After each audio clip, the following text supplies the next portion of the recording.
कातिल ही लुटेरा है, कातिल ही सिपाही है, शीशे की अदालत में पत्थर की गवाही। ये निर्मला सीतारमण ये 5वीं बजट पेश कर रही हैं। नमस्कार, आज हमारे साथ मौजूद हैं ओम प्रकाश सर, जो किसी परिचय का मोहताज नहीं है। जो बजट आया 2023 का, निर्मला सीतारमण ने आज बजट पेश किया है, उसको लेकर के जो है जगह जगह जो है चर्चा का विषय बना हुआ है। तो हम इनसे बजट को लेकर के कुछ बात करेंगे। सबसे पहले स्वागत है आपका ब्यूटी ऑफ गोपालगंज पे। जी चलिए, आपको भी बहुत बहुत धन्यवाद कि आपने इतने गंभीर विषय पर हमें कुछ कहने के लिए आपने निमंत्रण दिया है। क्या कहेंगे, यहाँ पे बजट जो है आज पेश हुआ है और निर्मला सीतारमण जो है उनको बहुत तारीफ भी किया जा रहा है कि मिडिल क्लास के लिए कुछ मिला है। तो कैसे आप देखते हैं इस बजट को? देखिए, निर्मला सीतारमण ये 5वीं बजट पेश कर रही हैं और जब इन्हें वित्त मंत्री बनाया था प्रधानमंत्री नरेंद्र मोदी ने, तो बहुत लोगों को आश्चर्य हुआ था कि इकोनॉमिक की जानकारी इनसे भी अच्छे जानकार लोग हैं, लेकिन मोदी जी ने इनको इस परिस्थिति में बनाया है।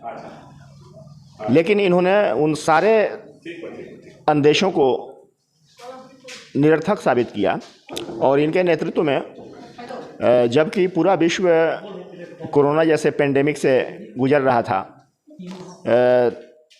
तमाम बड़ी बड़ी अर्थव्यवस्थाओं वाले देश घुटने पर केवल आ गए और पूरे दुनिया की लगभग 20% आबादी भारत की है। उसके बावजूद भी अपने कुशल वित्त के प्रबंधन के माध्यम से भारत को उस अंधेरे कुएं से निकाल करके आज इतना रोशनी दिया है कि यह भारत पूरे विश्व के लिए एक अनुकरणीय साबित हो रहा है। पूरा विश्व आज भारत का अनुकरण कर रहा है।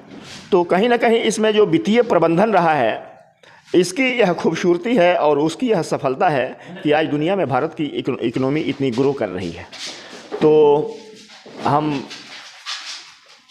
वित्त मंत्री का और नरेंद्र मोदी के सरकार का मैं अभिनंदन करना चाहता हूं कि यह समावेशी बजट, सभी वर्गों को छूने वाला बजट, भारत के इकोनॉमी को आगे आने वाले दिनों में और नई ऊंचाई तक ले जाने वाला बजट प्रस्तुत करके निर्मला सीतारमण ने भारत के मान को बढ़ाया है। क्या लगता है आपको, जो मोदी जी का एक सपना था कि 5 ट्रिलियन जो है इकोनॉमी होगी, तो उसको आपको कैसा लगता है? ये मैं कह दूंगा, इससे क्या फ़र्क पड़ता है। ये IMF का रिपोर्ट आप पढ़िए, विश्व के जितने बड़े बड़े इकोनॉमिस्ट हैं उनका आप रिपोर्ट पढ़िए कि कोरोना पैंडेमिक के बाद दुनिया के सबसे ताकतवर अर्थव्यवस्था अमेरिका, सबसे ताकतवर अर्थव्यवस्था आपको चीन, सबसे ताकतवर अर्थव्यवस्था जापान, इस पैंडेमिक में पूरा अपने घुटनों के बल चले आए हैं। अमेरिका की जो आर्थिक स्थिति है, जो साम्राज्य था, वो सिकुड़ता चला जा रहा है। चाइना की वही स्थिति है। लेकिन इतना बड़ा पॉपुलेशन को भी एक साथ लेकर के चलने वाला यह देश आज अगर इस स्थिति में है, तो फिर इसमें हमें कुछ कहने की आवश्यकता नहीं है, यह लोगों को समझने की आवश्यकता है। और इसके रिजल्ट आने वाले दिनों में आपको मिलेंगे कि हम आज दुनिया के 5वीं इकोनॉमी पावर हैं और प्रधानमंत्री ने तय किया है कि 2029 तक यह भारत दुनिया का 3रा इकोनॉमी पावर होगा। तो वो तभी होता है जब इस तरह का लीडरशिप आता है।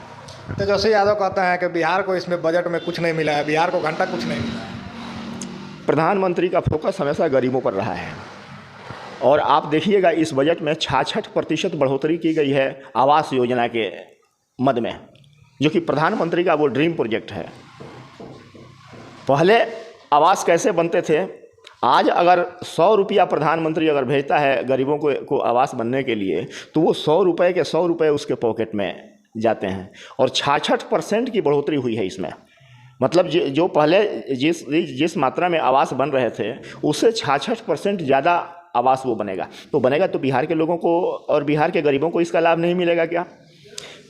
तेजस्वी यादव और तेजस्वी यादव के पिताजी सिर्फ गरीबों के नाम पर इन लोगों ने राजनीति किया है। गरीबों के नाम पर ये अपना पेट भरे हैं, गरीबों के नाम पर ये राजनीति में इतने दिनों से ये चलते आ रहे हैं, लेकिन गरीबों को इन लोगों ने ठेंगा दिखाने के सिवा कुछ नहीं किया। आज तो प्रधानमंत्री 80 करोड़ गरीबों को मुफ्त में अनाज देते हैं।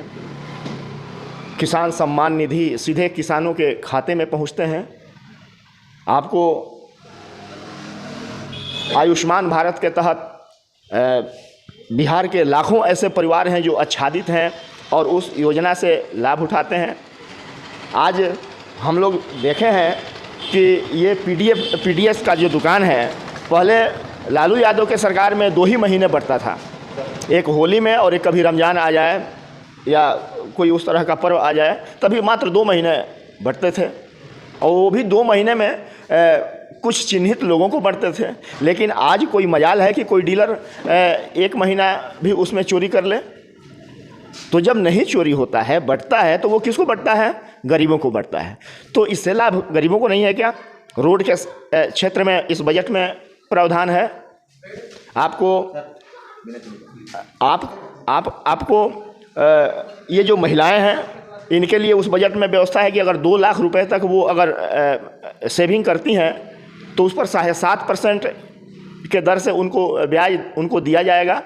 तो क्या बिहार के महिलाओं को उससे लाभ नहीं है? चूँकि ये लोग हमेशा गरीब विरोधी, दलित विरोधी, पिछड़े विरोधी, महिला विरोधी इन लोगों का चेहरा रहा है, तो ये कैसे इनको रास आएगा कि इतना बढ़िया बजट को ये उसकी प्रशंसा ये कर सकें? समाधान यात्रा को लेकर के नीतीश कुमार जो है गोपालगंज में आने वाले हैं, और जो समाधान जो है गोपालगंज के विकास के लिए उनको कुछ करना चाहिए। आज तक उनको गोपालगंज की जनता भूली नहीं है, इतने सारे लोग जो है दारू पी के मर गए।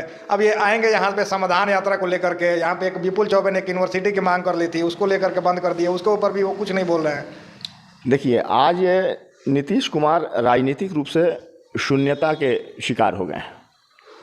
अब उनकी स्थिति सांप छुछुंदर की हो गई है।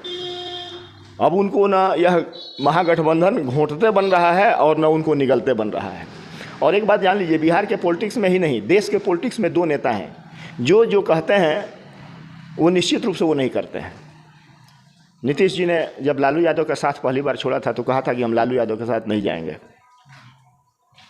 भाजपा के साथ रहे और फिर वो लालू यादव के साथ गए, और जब लालू यादव के साथ गए तो विधानसभा के अंदर, विधानसभा तो डेमोक्रेसी की आत्मा है ना, बिहार डेमोक्रेसी की, जैसे संसद लोकतंत्र की आत्मा है, वहाँ पर जा कर के झूठ नहीं बोला जा सकता है। और विधानसभा के अंदर नीतीश कुमार ने कहा था कि मैं मिट जाऊँगा लेकिन बीजेपी के साथ नहीं जाऊँगा, लेकिन आगे फिर बीजेपी के साथ उन्होंने गठबंधन किया, और फिर बीजेपी को छोड़ करके अब जब बीजेपी में आए तो उन्होंने कहा कि अब मैं किसी भी कीमत पर आरजेडी के साथ नहीं जा सकता हूँ, और कहने के बाद फिर वो आरजेडी के साथ गए, और आरजेडी के साथ जाने के बाद अब कह रहे हैं कि मैं मिट जाना पसंद करूंगा, मर जाना पसंद करूंगा, लेकिन भाजपा के साथ नहीं जाऊंगा।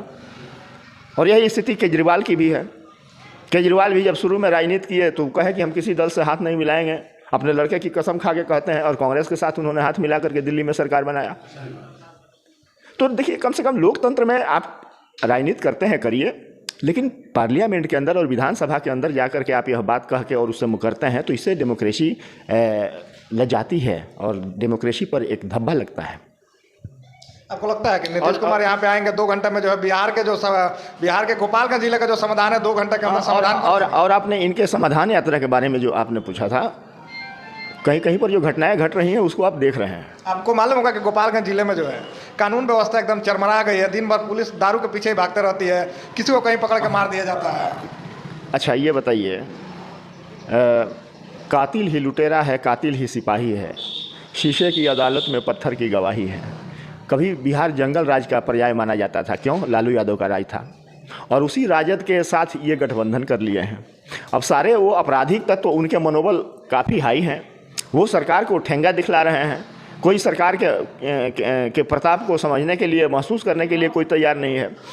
और ये जो समाधान यात्रा निकाले हुए हैं, हम एक छोटा आपको उदाहरण बतला रहे हैं। गोपालगंज में ये आ रहे हैं पिपराही में, संयोग से मेरे ही जिला परिषद क्षेत्र का वो जगह है पिपराही, और वो एक तालाब उनको दिखलाया जाएगा जो तालाब भारत सरकार के पैसे से बना हुआ है, और उसमें मुखिया को कहा जा रहा है कि तुम इसका दीवार खिंचवाओ। हम जिला परिषद के मेंबर हैं, हमसे कहा जा रहा है कि आप अपना पैसा दीजिए, वहाँ पर पेपर ब्लॉक उसको लगाया जाए। नीतीश कुमार के मशीनरी के पास, नीतीश कुमार के सरकार के पास 2 रुपए नहीं है कि वहाँ पर वो लगा करके और नीतीश कुमार को वहाँ से वो विकास का दर्शन करा सके। वो सारे पैसे नरेंद्र मोदी के हैं, और वो पैसे लगा करके और चमका करके और दिखलाया जाएगा कि आप देखिए ऐसा बिहार है। तो बिल्कुल खोखला हो गया है बिहार। ऊपर से रंग रोगन करवा करके, अगर यहाँ पर केंद्र की योजनाएं अगर नहीं चल रही होती, राष्ट्रीय राजमार्गों का अगर उन्नयन नहीं हुआ रहता, एम्स का निर्माण नहीं हुआ रहता, एयरपोर्ट के क्षेत्र में अगर निवेश नहीं हुआ रहता, तो बिहार तो कहीं से, चाहे वो प्रधानमंत्री ग्रामीण सड़क योजना की बात हो, मुख्यमंत्री सड़क योजना के योजनाओं को प्रधानमंत्री के पैसे को उसमें डाइवर्ट करके और उससे काम करवाना हो, तो देखिए बिरले ही नरेंद्र मोदी जैसा नेता अवतरित होता है। कुछ लोग ये भी बता रहे हैं कि अब नीतीश कुमार का दिमाग काम नहीं कर रहा है, अब उनको सन्यासी ले लेना चाहिए। इसमें आपको लगता है कि कहीं से लोग गलत कह रहे हैं? नीतीश कुमार निश्चित रूप से मानसिक रूप से राजनीतिक शून्यता के, राजनीतिक दिवालियापन के शिकार हो गए हैं। उनको न बातें याद रहती हैं, और कोई अगर कुछ पूछ देता है, हमको लगता है कि उनको बीपी ओपी रोज़ सुबह अपना जांच करवा लेना चाहिए। जिस तरह से विधानसभा में नीतीश कुमार जाने जाते थे कि किसी भी विषय पर वो बहुत एग्रेसिव होकर बोलते नहीं थे, लेकिन अब ये बात है, विवेकानंद ने कहा था कि दो आदमी के बीच में अगर कोई बात हो रही हो और एक पक्ष अगर चिल्ला चिल्ला के अपनी बात बोलने लगे, तो समझ जाइए कि वो अपने तर्कों के कसौटी पर वो खरा नहीं उतर रहा है। तो नीतीश कुमार से तब बिगड़ते हैं वो, जब कोई उनके दुखती रग पर हाथ रख देता है। तो नीतीश जी को अब निश्चित रूप से जाकर के राजनीति से संन्यास ले लेना चाहिए। अब बिहार पर वो जितना दिन रहेंगे उतना दिन बोझ बन करके ही रहेंगे। बिहार का भला इसी में है कि अब वो राजनीति को राम राम कह करके राजनीतिक संन्यास ले लें, अज्ञातवास ले लें।